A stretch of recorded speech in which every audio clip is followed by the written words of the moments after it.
An incident management team was deployed to Fort St. John on the weekend of May 6th to manage the North Peace complex. On May 13th, the Stoddart Creek fire was detected and rapidly grew to approximately 300 hectares in the first day.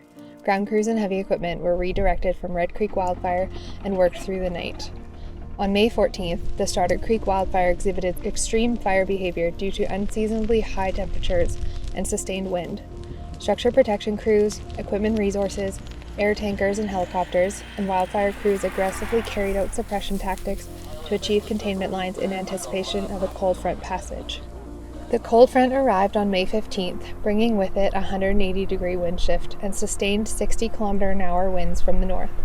Several communities, including Fort St. John, Blueberry River First Nation, Taylor, and Doig River First Nation, were placed on evacuation alert as the Stoddart Creek wildfire had the potential to rapidly move towards these communities. As fire behavior became more extreme and heavy smoke reduced visibility, crews and resources were pulled back to staging areas. The cold front resulted in significant fire growth across the Alaska Highway.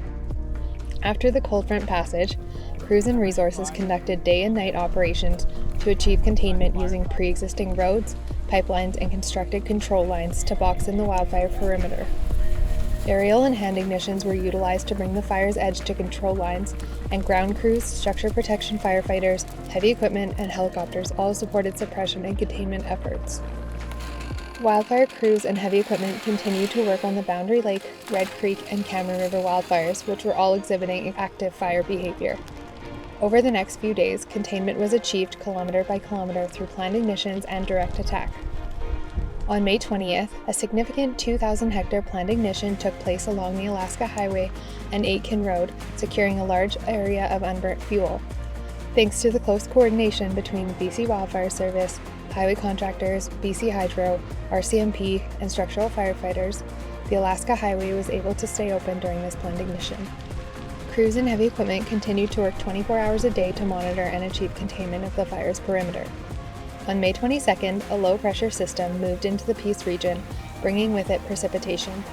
Thanks to the hard work of BC Wildfire Service staff and all partners, the Stoddart Creek wildfire was classified as being held, and the remainder of the wildfires in the North Peace complex became classified as being held or under control.